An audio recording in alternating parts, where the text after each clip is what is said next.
구독, 좋아요, 알림 설정, 댓글까지 부탁드리겠습니다. 최근에 그런 질문들이 많이 달리더라고요.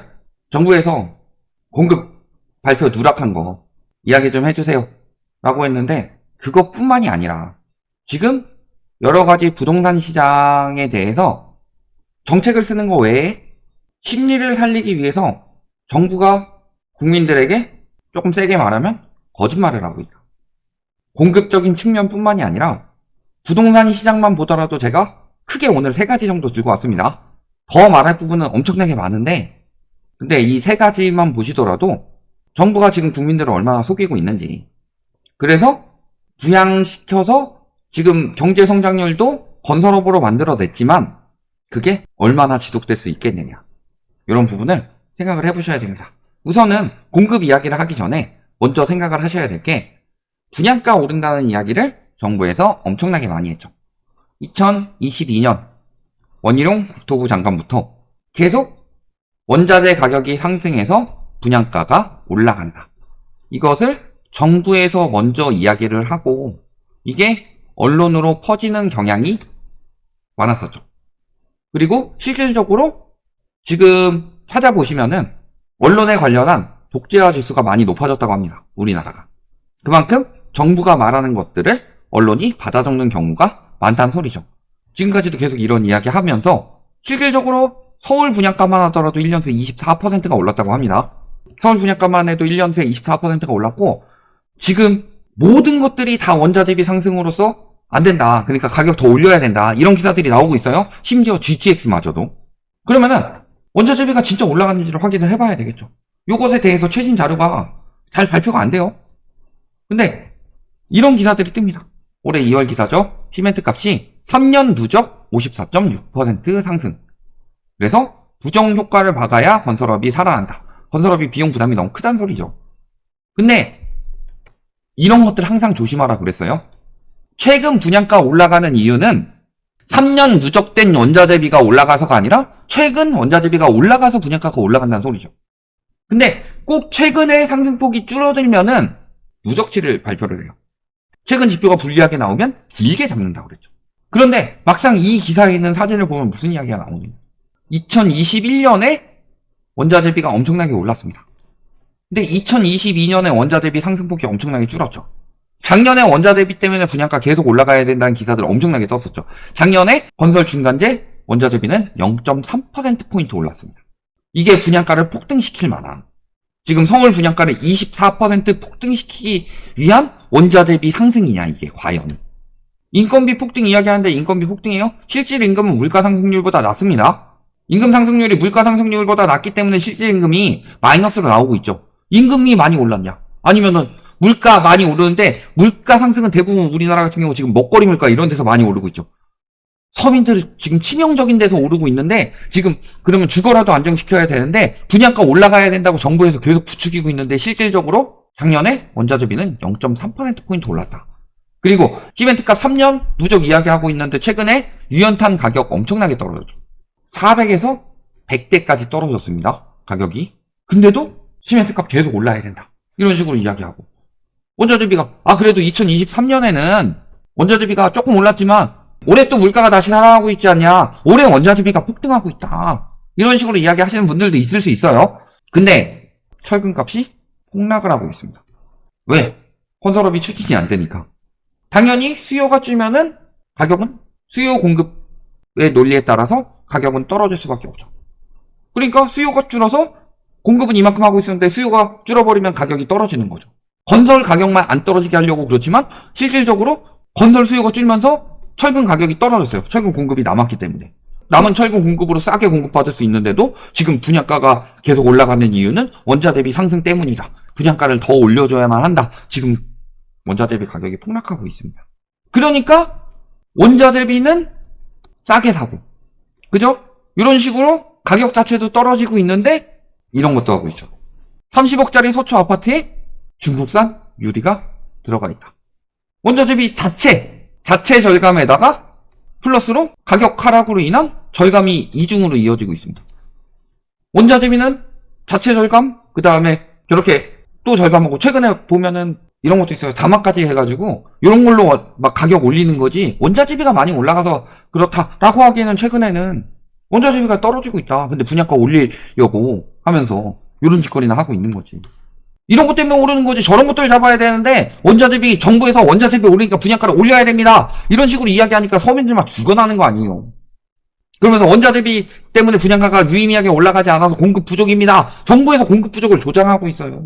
실질적으로는 원자재비는 떨어지고 분양가는 올리고 정부에서 분양받으라고 막 전매 제한 풀어주고 막 도와주니까 부동산 PF 폭풍이 임박해가지고 건설사들 때문에 생겨난 금융권 리스크가 엄청나게 커졌음에도 불구하고 건설업은 회복하고 있는 거다. 돈을 벌고 있는 거고. 건설업 살리려고 정부가 국민들 속이고 있었단 소리예요. 그러면서 건설업 살리기 위해서 또 한 가지 이야기하는 게 뭐예요? 공급 부족. 9.16 대책 때 공급 부족 공포심을 조장을 했죠. 정부에서 공급 부족 공포심 조장하니까 지금 언론에서도 엄청나게 공급 부족 이야기를 하고 있죠. 되게 웃긴 게 2040년부터 가구수 줄어든다고 합니다. 가구수 줄어들면서 빈집이 어마어마하게 빠르게 늘어난다고 하죠. 일본보다 더 빠르게 늘어날 수밖에 없는 상황인데도 불구하고 공급 부족 이야기를 언론에서 계속 하고 있어요. 전세가 올라가는 것도 공급 부족 때문이고 뭐 올라가는 것도 공급 부족 때문이고 환율 올라가는 것도 공급 부족 때문이라고 하죠. 그냥. 근데 발표 났죠? 정부에서 대놓고 속이고 있었던 거죠. 보시면 누락량이 어느 정도예요? 인허가 실적은 38만 9천호에서 42만 9천호로 약 4만 호 가량이 누락이 됐고 착공 실적 같은 경우도 약 3만 3천호 정도가 누락이 됐고 준공 같은 경우는 12만 호가 누락이 됐습니다. 12만 호가 누락이 됐다는 게 이런 식으로 큰 차이 아니다 라고 툭 치고 넘어갈 수 있겠느냐. 이게 단순 누락인지 아니면은 공급 부족 심리를 더 조장하기 위해서인지는 100% 말할 수 없죠. 왜냐면 정부에서 공급 부족 심리를 계속 조장하고 있기 때문에. 근데 12만 호가 고작이에요? 다른 거 둘째치고 준공된 것만 하더라도 12만 호인데 지금 미분양 얼마예요? 지금 준공 후 미분양은 얼마예요? 12만 호가 미분양이었으면 언론에서 뭐라고 했을까요? 작은 거 아니죠. 전세 물량이 12만 호 늘어났다고 생각을 해봅시다. 전세가 올라간다고 이야기할 수 있어요? 올해 공급이 12만 호가 갑자기 들어온다고 해봅시다. 공급 부족이라고 계속 이야기할 수 있어요? 근데 이거를 저렇게 쉽게 이야기를 한다고요? 미분양도 지금 숨겨놓은 거 해가지고 2배 하면 10만 호가 나올 것이다. 이것만 가지고도 그냥 집계하는 방식이기 때문에 그런데 그러면 집계 방식을 바뀌어야 되는 거 아니냐.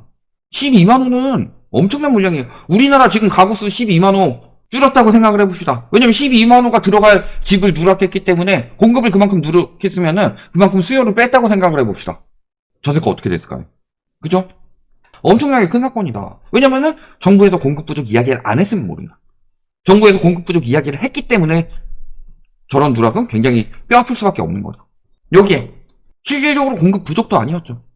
공급 부족 계속 주장하고 있었지만 2010년부터 2023년 현재까지 6만 6천여 세대의 초과 공급이 추정되는데 여기서 수도권 누락한 것까지 더하면 초과 공급은 얼마나 많이 늘어나겠냐.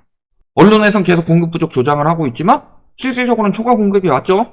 우리나라 지금 현재 가구수 늘어나고 있는 거는 세금 절세하려고 가구 분할한 걸 가지고 이걸 다 수요로 잡아서 공급 부족이다라고 맨날 언론에서 때려버리고 요거에 불을 붙인 게 정부에서 공급 부족 이야기를 한 거고. 근데 그게 맞아요? 초과 공급이었지? 여기에 지금 가계부채 잡았다고 하고 있죠. 가계부채 증가율 0%. 자화자찬 금융위. 가계부채는 부동산 시장에 굉장히 중요한 요소죠. 왜냐면은 우리나라 부동산 시장은 경제 성장에 따른 소득 증대에 따른 부동산 성장이 아니라 부동산 가격 상승이 아니라 대출 유동성에 따른 가격 상승이다. 문재인 정부 때 유독 심했던 이유는 그 전 상승기 때 떨어졌을 때 전세자금 대출로 인해서 이중 대출 유동성이 들어왔기 때문에 부동산 시장의 거품이 더욱더 노무현 정부 때보다 커질 수밖에 없었던 거다. 요 부분에 대해서 이야기했는데 요거를 지금 가계부채 증가율 0%대로 잡았다. 혹은 가계부채 증가율을 떨어뜨렸다. GDP 대비 가계부채 퍼센테이지를 떨어뜨렸다. 요것도 잡았기 때문에 우리는 가계부채 문제를 해결하고 있다. 부동산이 올라가는 건 근데 자연스러운 일인 것처럼 이야기를 하죠. 가계부채 문제가 아닌 것처럼. 근데 가계부채도 다 속이고 있었어요.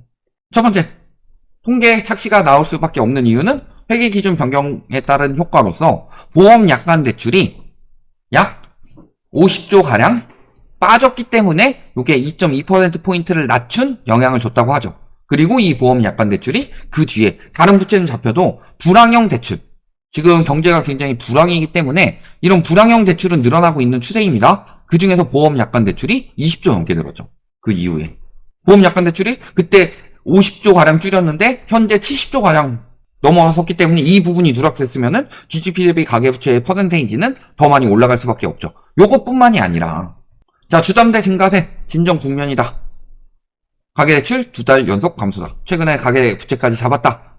가계부채 잡아도 부동산 문제는 어쩔 수 없는 거다. 부채 문제가 아닌 것처럼 이야기를 하고 있죠. 근데 그렇지만 실질적으로는 정부가 취급한 대출 목록이 늘어났다. 즉 주택도시 기금 대출이 많이 늘어났다는 소리죠. 근데 문제는 이게 얼마나 많이 늘어났냐? 보면은 요거뿐만이 아니라 버팀목 이런 것뿐만이 아니라 전세자금 대출 역시도 기금 계정으로 대출됐다. 왜? 여기서 이제 신생아, 특례, 전세대출 이런 것들도 나오기 때문에 그래서 가계부채가 잡힌 것처럼 보이지만 실질적으로 보면은 주택도시 기금에서 2년 동안 35조나 퍼부은 거다.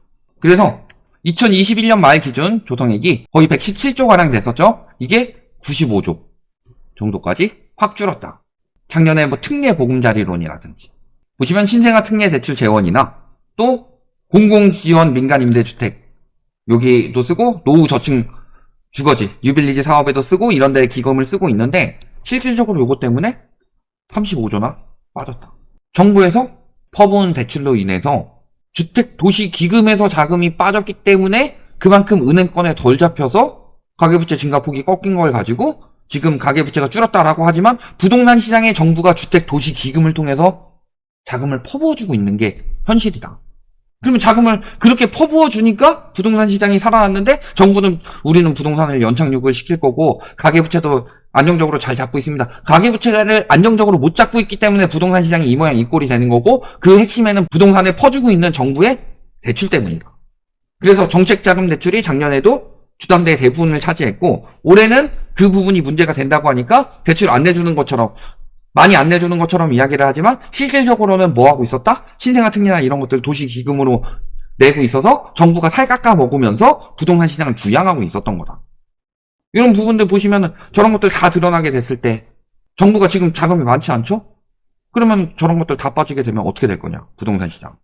답은 다 나와 있습니다. 정부가 억지로 살리고 있다는 거, 정부가 자금 다 끌어모으고 건설사들 살리기 위해서 분양가가 더 올라가야 된다고 계속 부추겨주고 공급 부족 때문에 더 올라갈 수밖에 없는 상황에 대해서 계속 부추겨주고 이런 식으로 국민들을 속이고 있는 동안에 실질적으로 원자 대비 떨어졌고 공급도 지금 12만 원나 누락이 되어 있고 가계부채도 통계에 안 잡히는 쪽으로 가계부채가 늘어나고 있는데 통계에 잡은 걸 가지고 속이고 있었을 뿐이다.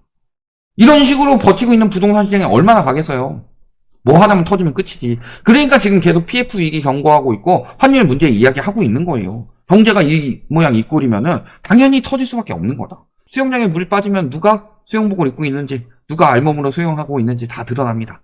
근데 지금 물 빼고 있는데도 물 안 빼고 오니까 여러분 편하게 알몸으로 수영하셔도 됩니다 라고 하다가 결국에 피해보는 사람들은 알몸 수영자들 뿐이다. 지금 알몸으로 수영장에 뛰어들 때냐.